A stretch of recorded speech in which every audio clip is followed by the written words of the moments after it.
तो कहानी की शुरुआत लॉस एंजलिस शहर को दिखाते हुए होती है, जहाँ कुछ पुलिस वाले शहर में बने एक मिस्टीरियस निशान की जांच कर रहे थे, जो कि पिछली रात अचानक से बन गया था। इस निशान को देखने से ऐसा लग रहा था जैसे उसे किसी बड़े क्रीचर ने बनाया हो। तभी हम ईथन नाम के एक रिपोर्टर को देखते हैं, जो कि यहाँ न्यूज कवर करने के लिए आया था, पर कोई भी उसके सवालों का जवाब नहीं दे रहा था। तभी ईथन की नजर मैदान के बीच में पड़ी एक अजीब सी चीज पर जाती है, जो कि काफी बड़ी थी। तब ईथन उसकी एक फोटो क्लिक करता है और उसकी जांच करने के लिए अपने ऑफिस में चला जाता है। असल में ईथन को यकीन था कि जो चीज उसने मैदान में देखी थी उसे उसने पहले भी कहीं देखा है। तभी ईथन की नजर अपने लॉकेट पर जाती है, जिससे उसे अपने बचपन की याद आ जाती है। यहाँ से सीन शिफ्ट होता है और हमें 15 साल पहले की कहानी बताई जाती है, जिसमें ईथन जब छोटा था तब वो अपने पिता के साथ एक एंटीक शॉप में गया था। यहाँ उसके पिता उस शॉप के ओनर जैक को एक पुरानी ब्लेड बेचने के लिए आए थे।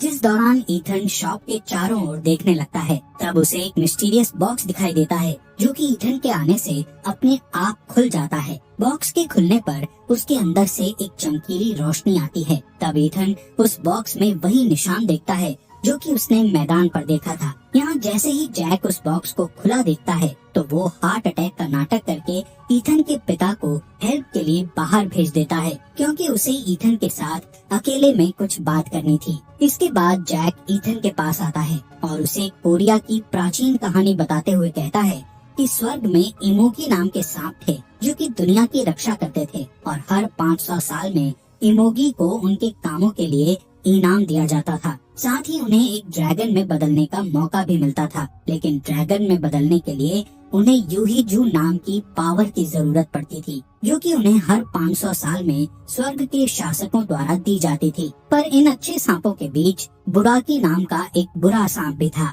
जिसने स्वर्ग की पावर को चुराने की कोशिश की थी। इसलिए उसे रोकने के लिए स्वर्ग के शासकों ने उस पावर को कोरिया में छुपा दिया था। यहाँ से सीन 1507 के समय के कोरिया को दिखाते हुए शिफ्ट होता है, जहाँ एक गांव के लीडर के घर पर यूहीजू पावर गिरती है। तभी लीडर की बेटी नरीन का जन्म होता है, जिसके कंधे पर ड्रैगन का बर्थ मार्क बना होता है, जिससे पता चलता है कि नरीन को उस पावर को सही सांप तक पहुंचाने के लिए चुना गया है। लेकिन बुराकी को इस बात का पता चल जाता है, इसलिए वो नरीन के 20वें जन्मदिन का इंतजार करने लगता है। असल में जब नरीन 20 साल की हो जाएगी, तब उसे यूहीजू पावर को अपनी बॉडी से निकालना होगा और सही सांप को देना होगा। इसलिए बुराकी उसके 20वें जन्मदिन का इंतजार करता है, ताकि वो उस पावर को नरीन से चुरा सके। पर स्वर्ग के शासकों ने यूहीजू की रक्षा के लिए 2 वॉरियर्स हैरम और उसके मास्टर बाचुन को चुना था। यहाँ हैरम जब अपने मास्टर से अच्छे इमोगी के बारे में सब कुछ सीख लेता है,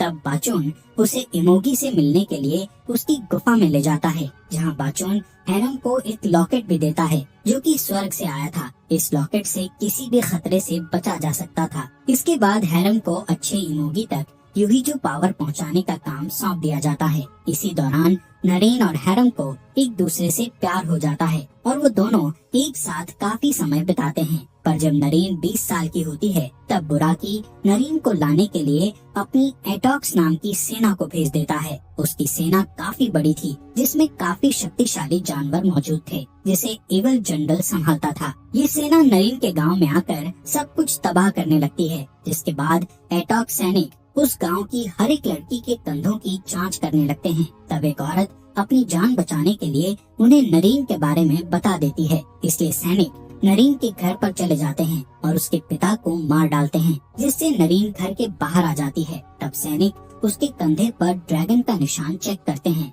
और उसे तुरंत अपने साथ ले जाते हैं। पर रास्ते में नरीन को बचाने के लिए बाचुन और हैरम आ जाते हैं और सैनिकों पर हमला कर देते हैं। इस बीच हैरम नरीन को लेकर वहाँ से भाग जाता है, जबकि बाचुन अकेले ही उन सैनिकों से लड़ाई करता है। इधर हैरम नरीन को इमोगी की गुफा में ले जाता है, जहाँ वो नरीन को दर्द में देखकर अपनी ड्यूटी छोड़ने का फैसला करता है। इसलिए वो बाचुन के दिए उस लॉकेट को फेंक देता है और नरीन को लेकर वहाँ से भाग जाता है। दूसरी ओर बाचुन उस लॉकेट को देखकर समझ जाता है कि हैरम नरीन का बलिदान देने के बजाय उसे लेकर भाग गया है। असल में नरीन को इमोगी के लिए अपना बलिदान देना था, ताकि इमोगी को उसके अंदर रखी पावर मिल सके, लेकिन हैरम नहीं चाहता था कि नरीन की डेथ हो, इसलिए वो सब कुछ छोड़कर वहाँ से भाग गया था। खैर उन दोनों को बुराकी ढूंढ लेता है और उनका पीछा करके उन्हें एक चट्टान पर घेर लेता है। तब उस पावर को बचाने के लिए हैरम और नरीन उस चट्टान से नीचे कूदकर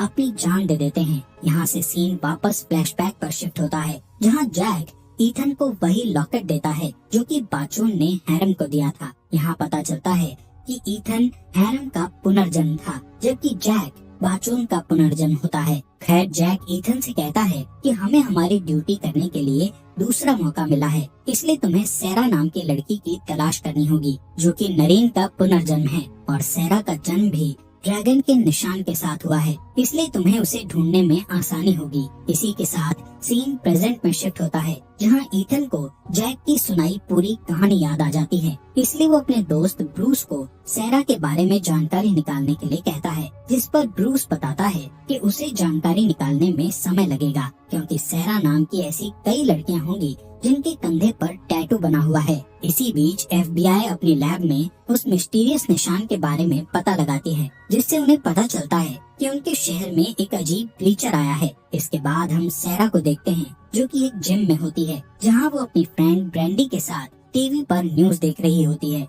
जिस दौरान वो न्यूज पर उसी निशान को देखती है जो कि ईथन ने देखा था। इस निशान को देखकर सैरा बहुत डर जाती है, इसलिए वो जल्दी से अपने घर भाग जाती है, जहां वो एक किताब को ढूंढती है और उसके पेजेस को दीवार पर लटका देती है। असल में ये किताब पुराने मंत्रों की थी, इसलिए उसने खुद को बचाने के लिए उस किताब के पेजेस को दीवार पर लगा दिया था। थोड़ी ही देर बाद ब्रेंडी उसके पास आती है। तब सैरा उससे कहती है कि कुछ बुरा होने वाला है, पर ब्रेंडी को उसकी कोई भी बात समझ नहीं आती, इसलिए वो सैरा का मूड ठीक करने के लिए उसे बाहर चलने का कहती है। इसके बाद वो दोनों एक बार में जाते हैं, लेकिन यहाँ सैरा का मूड ठीक नहीं होता है और उसे काफी डर लग रहा होता है, इसलिए वो बार से जाने का फैसला करती है। तब रास्ते में कुछ लड़के सैरा को परेशान करने की कोशिश करते हैं, जिस दौरान वहाँ एक आदमी आता है जो उन लड़कों को पीटकर सैरा को बचा लेता है और वहाँ से चला जाता है। इसके बाद हम शहर के जू को देखते हैं, जहाँ के केयर टेकर बेलफॉन्ट को जू से कुछ अजीब सी आवाज सुनाई देती है, इसलिए वो चेक करने के लिए जाता है। तब उसे पता चलता है कि एक बड़े से सांप ने हाथी को मार डाला है। ये देखकर बेलफॉन्ट बुरी तरह डर जाता है और वहाँ से भाग जाता है। असल में ये बुराकी था जो कि सैरा के लिए पृथ्वी पर आया था, यानी कि कहानी की शुरुआत में हमने जिस अजीब से निशान को देखा था वो बुराकी के पृथ्वी पर गिरने के कारण आया था। खैर बेलफॉन्ट के भागने के बाद बुराकी भी वहाँ से निकल जाता है। इसी दौरान हम एटॉक सेना के एविल जनरल को जू में देखते हैं, जो कि किसी चीज की तलाश में वहाँ आया हुआ था, लेकिन जब उसे वहाँ कुछ नहीं मिलता तो वो वहाँ से चला जाता है। इसके बाद हम सैरा को देखते हैं, जो कि पुलिस के पास जाकर अपने साथ हुई घटना के बारे में बताती है। साथ ही उस अनजान आदमी के बारे में भी बताते हुए कहती है कि उस आदमी ने अकेले ही 3 लोगों को हवा में उछाल दिया था, पर पुलिस वाले को सैरा की बात पर विश्वास नहीं होता है। लेकिन वहाँ खड़े एक जर्नलिस्ट को सैरा की स्टोरी अच्छी लगती है, इसलिए वो सैरा की फोटो लेकर उसका इंटरव्यू लेने लगता है। अगली सुबह हम ईथन को देखते हैं, जो कि जैक को ढूंढने के लिए उसकी शॉप पर जाता है, लेकिन उसे जैक की जगह एविल जनरल मिलता है, जो ईथन को बताता है कि जैक यूहिजू पावर को ढूंढने गया है। ईथन उससे कुछ पूछता कि तभी वो अचानक से अपने ऑफिस में पहुंच जाता है। यहाँ ईथन को लगता है कि उसने कोई सपना देखा है, लेकिन असल में ये सपना नहीं था, बल्कि एविल जनरल ने अपनी पावर से उसे ऑफिस में भेज दिया था। खैर तभी ईथन का कोवर्कर ऑफिस में आता है। ये वही लड़का था जिसने पुलिस स्टेशन में सैरा का इंटरव्यू लिया था। वो लड़का सभी को सैरा के बारे में बताता है, जिससे ईथन को डाउट होता है, इसलिए वो सैरा की फोटो देखता है, जिससे वो समझ जाता है कि ये वही सैरा है जिसे वो ढूंढ रहा है। इसके बाद ईथन सैरा के एड्रेस का पता लगाने के लिए ऑफिस में रुकने का फैसला करता है। इस बीच हम बेलफॉन्ट को पुलिस स्टेशन में देखते हैं, जो कि उस सांप के बारे में बताने की कोशिश कर रहा था, लेकिन कोई भी उसकी बातों पर विश्वास नहीं करता है। दूसरी ओर सैरा अपनी कार के पास जाती है, लेकिन जैसे ही वो कार को छूती है तो वो कार सांप की स्किन में बदलने लगती है, जिससे डरकर वो पीछे हटती है और एक ऑफिसर से टकरा जाती है। तभी वो ऑफिसर अचानक से अपनी जादुई तलवार निकालता है और सेरा को मारने की कोशिश करता है। तभी सेरा की नींद खुल जाती है। असल में ये सिर्फ उसका बुरा सपना होता है। इसी दौरान सेरा को अचानक से ड्रैगन टैटू वाली जगह पर दर्द होने लगता है, इसलिए वो एम्बुलेंस बुलाकर हॉस्पिटल के लिए निकल जाती है। यहाँ हॉस्पिटल में ब्रेंडी सेरा से मिलने आती है। अब क्योंकि वो सेरा की फैमिली मेंबर नहीं थी, इसलिए रिसेप्शनिस्ट उसे सेरा से मिलने नहीं देती। जिसके बाद ब्रेंडी और उसका बॉयफ्रेंड सेरा के घर आते हैं और उसके कपड़े पैक करने लगते हैं ताकि जब वो उससे मिलें तो वो उसे उसके कपड़े दे सकें। तभी अचानक से पूरा घर हिलने लगता है, जिससे वो दोनों चेक करने के लिए बाहर आ जाते हैं, जहां वो बुराकी को देखकर डर जाते हैं और वहां से भागने की कोशिश करते हैं। पर इविल जनरल उनके सामने आकर उनका रास्ता रोक लेता है। इसके बाद बुराकी ब्रेंडी को सेरा समझकर उस पर हमला करता है, पर उसे पता चल जाता है कि वो सेरा नहीं है, इसलिए वो ब्रेंडी को मारकर उसे पूल में फेंक देता है। अगले सुबह सेरा हॉस्पिटल के रूम से निकलने की कोशिश करती है। तब उसे पता चलता है कि उसके रूम का गेट लॉक है और बाहर एक गार्ड खड़ा हुआ है, जिससे सेरा को गुस्सा आता है और वो चिल्लाने लगती है। तब गार्ड और नर्स मिलकर उसे शांत करने लगते हैं। इसी बीच ईथन को सेरा की प्रोफाइल मिल जाती है। तभी उसके पास एक कॉल आता है, जिसमें उसे एक मर्डरर की न्यूज को कवर करने को कहा जाता है। तब ईथन को पता चलता है कि मर्डर की लोकेशन सेरा का घर है, इसलिए वो जल्दी से वहां जाता है, जहां उसे पता चलता है कि मर्डर सेरा का नहीं बल्कि उसकी फ्रेंड का हुआ है। इसके बाद ईथन को सेरा के एक पड़ोसी से पता चलता है कि सेरा ने बहुत ही बड़ा सांप देखा था। साथ ही उसे पता चलता है कि सेरा इस समय हॉस्पिटल में है, इसलिए ईथन जल्दी से हॉस्पिटल में जाता है, जहां रिसेप्शनिस्ट उसे बताती है कि सेरा को अलग कर दिया गया है क्योंकि उसके कंधे पर जो निशान है उससे इन्फेक्शन फैल सकता है। इसी बीच हम बेल्फॉन्ट को देखते हैं, जिसे एक साइकेट्रिस्ट के पास भेजा जाता है। तब डॉक्टर तय करती है कि वो पागल हो चुका है। इसी समय बेल्फॉन्ट खिड़की पर बुराकी को देखता है और डॉक्टर को अपनी कहानी साबित करने के लिए पीछे देखने को कहता है, लेकिन डॉक्टर के देखने से पहले बुराकी वहाँ से चला जाता है। इस पर डॉक्टर बेल्फॉन्ट को पागल साबित करके उसे मेंटल वार्ड में भेज देती है। यहाँ ईथन की मुलाकात हॉस्पिटल के डॉक्टर से होती है, जो कि ईथन का बिग फैन था और उसकी न्यूज हमेशा देखा करता था। इस बात का फायदा उठाकर ईथन उस डॉक्टर से सेरा से मिलने के लिए मदद मांगता है, इसलिए डॉक्टर उसे सेरा के पास ले जाता है, जहाँ सेरा बहुत डरी हुई थी क्योंकि कोई भी उसकी बातों पर विश्वास नहीं कर रहा था। यहाँ सेरा ईथन से भी कहती है कि कुछ खतरनाक चीज आने वाली है, जिस पर ईथन बताता है कि वो पहले से ही आ चुकी है। इसी बीच बुराकी उस हॉस्पिटल पर अटैक करना शुरू कर देता है, इसलिए डॉक्टर सेरा और ईथन को पीछे वाले गेट से बाहर निकलने के लिए कहता है। तभी हम देखते हैं कि वो डॉक्टर कोई और नहीं बल्कि जैक था, जो कि अपना रूप बदलकर उसकी मदद कर रहा था। खैर ईथन और सेरा पार्किंग में जाकर ब्रूस की कार में बैठ जाते हैं। तब बुराकी उनका पीछा करता है, लेकिन ब्रूस अपनी कार को हाई स्पीड में चलाकर बुराकी को पीछे छोड़ देता है। कुछ दूर जाने के बाद ब्रूस गलती से किसी आदमी को टक्कर मार देता है। तब ईथन उस आदमी को देखकर पहचान जाता है कि वो इविल जनरल है, क्योंकि उसने उसे सपने में देखा था। असल में इविल जनरल यहाँ सेरा को पकड़ने के लिए आया था, जिस पर ब्रूस उसे गोली मारने की कोशिश करता है और ईथन उसे लकड़ी के टुकड़े से मारता है, लेकिन कवच के कारण इविल जनरल को कुछ भी चोट नहीं लगती है। तभी ब्रूस इविल जनरल की तलवार चुरा लेता है, पर वो तलवार अपने आप म्यान में चली जाती है, क्योंकि ब्रूस उस तलवार का मालिक नहीं था। इसके बाद जनरल ब्रूस को जादू के झटके से मारता है और फिर सेरा के पास आता है। तभी अचानक से एक कार तेजी से आकर इविल जनरल का एक्सीडेंट कर देती है।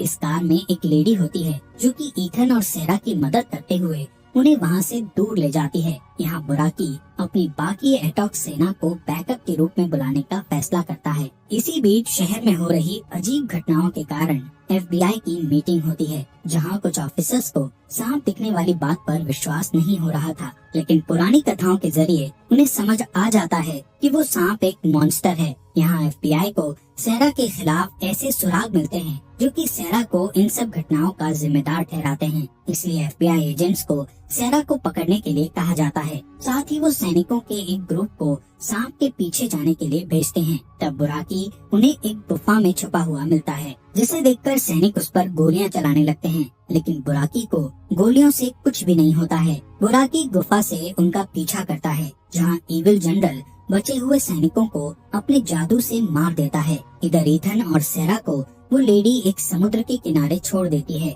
और उन्हें ये शहर छोड़ने के लिए कहती है, जिसके बाद हम उस लेडी को देखते हैं जो कोई और नहीं बल्कि जैक था। यहाँ ईथन और सेरा अपने विजन्स के बारे में बात करते हुए टहलने लगते हैं, जिस दौरान वो एक दूसरे के करीब आ जाते हैं और किस करते हैं। असल में वो दोनों अपने पुनर्जन्म की तरह इस जन्म में भी एक दूसरे से प्यार करने लगे थे। खैर, यहाँ ईथन सोचता है कि सेरा को यूहिजू पावर के लिए मरना पड़ सकता है, इसलिए वो सेरा को बचाने के लिए एक ऐसे साइकोलॉजी प्रोफेसर के पास ले जाता है जो कि लोगों की यादों को बाहर निकालने में माहिर था। ये प्रोफेसर सेरा को हिप्नोटाइज कर लेता है, जिससे उसे उस दिन की यादें दिखाई देने लगती है जिस दिन उसके पिता की मृत्यु हुई थी। इसके बाद उसे अपने पिछले जन्म के बारे में दिखाई देता है, जिसमें वो नरीन और हेरम की कहानी को देखती है, जिस दौरान सेरा अचानक से चमकने लगती है और हवा में उठ जाती है। इससे पता चलता है कि सेरा की बॉडी ने यूहिजू पावर को बनाना बंद कर दिया है। तभी बुराकी को भी इस बारे में पता चल जाता है, इसलिए वो जल्दी से सेरा के पास आता है और प्रोफेसर के घर को तोड़ने लगता है। इसलिए ईथन और सेरा एक कार लेकर वहाँ से भाग जाते हैं। तभी ईथन ब्रूस को कॉल करके उससे मिलने का कहता है, जिसके बाद वो दोनों एक कैफे में जाकर ब्रूस से मिलते हैं, जहाँ ब्रूस उनकी मदद करने के लिए एक हेलीकॉप्टर अरेंज करता है। साथ ही वो ईथन को एक गन भी देता है। इसी बीच वहाँ जैक आता है और ईथन को याद दिलाते हुए कहता है कि तुम सेरा के भाग्य को बदल नहीं सकते, इसलिए तुम्हें किसी भी तरह सेरा को इमोगी की गुफा में ले जाना होगा। लेकिन ईथन उसकी बात नहीं मानता और वहाँ से जाने लगता है, जिस दौरान बुराकी वहाँ आ जाता है और कैफे पर हमला कर देता है। ये देखकर ईथन और सेरा वहाँ से भागने लगते हैं। तब ब्रूस उन्हें अपनी कार में बैठाकर वहाँ से ले जाने लगता है। तभी बुराकी उनके ऊपर एक कार फेंक देता है, जिससे उनका एक्सीडेंट हो जाता है और बुराकी उन दोनों को घेर लेता है। इसी दौरान वहाँ पुलिस आ जाती है, जो बुराकी पर गोलियां चलाने लगती है, जिससे सेरा और ईथन को वहाँ से भागने का मौका मिल जाता है। लेकिन बुराकी सिटी से होते हुए उनका पीछा करता है, जिससे पूरा शहर तबाह होने लगता है। यहाँ ईथन और सेरा एक बिल्डिंग के ऊपर चढ़ते हैं, जहाँ पहले से ही एक हेलीकॉप्टर उनका इंतजार कर रहा था। पर जब वो हेलीकॉप्टर उड़ने वाला होता है, तभी बुराकी अपने मुंह से उसे पकड़ लेता है। इसलिए ईथन और सेरा अपनी जान बचाने के लिए वापस छत पर कूद जाते हैं। इसके बाद बुराकी सेरा को खाने के लिए आगे बढ़ता है, जिस दौरान आसमान में अंधेरा छाने लगता है और सेना के हेलीकॉप्टर्स वहां आ जाते हैं, जो बुराकी पर गोलीबारी करना शुरू कर देते हैं, जिससे बुराकी उन हेलीकॉप्टर्स पर हमला करके उन्हें नीचे गिराने लगता है। इसी बीच वहां ईविल जनरल के जानवरों की सेना आ जाती है और सब कुछ तबाह करने लगती है। तब सेरा और ईथन मौका देखकर उस बिल्डिंग से बाहर निकलते हैं। तब FBI के 2 एजेंट्स उन्हें देख लेते हैं और उन्हें पकड़कर एक सेफ वेयर हाउस में ले जाते हैं। यहाँ एजेंट्स उन्हें बताते हैं कि हमने पुरानी कथाओं के बारे में पढ़ा है और हम सेरा की नियति के बारे में जानते हैं। तभी एक एजेंट सेरा को गोली मारने की कोशिश करता है। तब ईथन उसे बचाने के लिए बीच में कूद जाता है, जिससे ईथन के हाथ में गोली लग जाती है और वो घायल हो जाता है। इसके बाद वो एजेंट दोबारा सेरा को मारने के लिए कोशिश करता है, जिससे दूसरा एजेंट अपने साथी को गोली मार देता है। असल में दूसरे एजेंट को एहसास हो गया था कि सेरा और ईथन निर्दोष हैं, इसलिए उन्हें मारने से प्रॉब्लम सॉल्व नहीं होगी। यहाँ वो एजेंट उन्हें अपनी कार की चाबी भी देता है और उन्हें सही काम करने के लिए कहता है। कुछ देर बाद हम दोनों को कार से जाते हुए देखते हैं, जिस दौरान उन्हें इविल जनरल के जानवर दिखाई देते हैं। तभी वो जानवर उनके ऊपर आग के गोले से हमला करने लगते हैं, जिससे उनकी कार का एक्सीडेंट हो जाता है और वो दोनों बेहोश हो जाते हैं। इसके बाद जब ईथन की आंख खुलती है तो वो खुद को बुराकी के बिल में एक खम्बे से बंधा हुआ पाता है। यहाँ सेरा को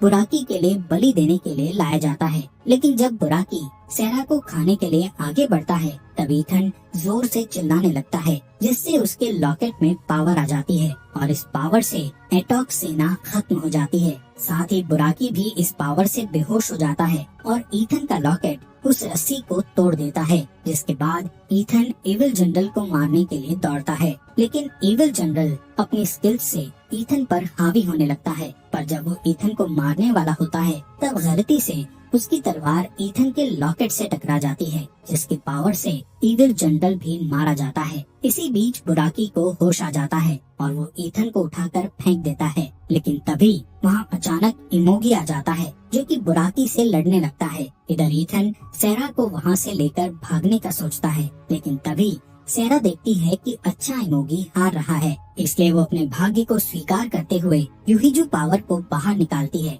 और उसे अच्छे इमोगी के पास भेज देती है, जिसे खाने के बाद इमोगी एक महान ड्रैगन में बदल जाता है और उसके पास नई पावर्स आ जाती है, जिनकी मदद से वो आसानी से बुराकी को हरा देता है और एक आग के गोले से उसे हमेशा के लिए मार डालता है। इधर सेरा के अंदर से पावर जाने के बाद उसकी डेथ हो चुकी थी, जिससे ईथन बहुत दुखी होता है। तभी इमोगी उसके पास आता है और यूहिजू पावर को थोड़ी देर के लिए बाहर निकाल लेता है, जिससे सेरा की आत्मा वहाँ दिखाई देती है, जो ईथन से कहती है कि मैं तुमसे बहुत प्यार करती हूँ और एक दिन हम जरूर मिलेंगे। जिसके बाद सेरा यूहिजू का हिस्सा बन जाती है और इमोगी उसे उठाकर स्वर्ग में ले जाता है। तभी हम इमोगी के आंखों में आंसू देखते हैं, जिससे पता चलता है कि सेरा अब इमोगी में बदल चुकी है। यहाँ ईथन जब पीछे की ओर मुड़ता है तो उसे जैक दिखाई देता है, जो कि उसे सही काम करने के लिए बधाई देता है और फिर जैक की आत्मा भी गायब हो जाती है और इसी के साथ ये अमेजिंग मूवी यहीं पर खत्म हो जाती है।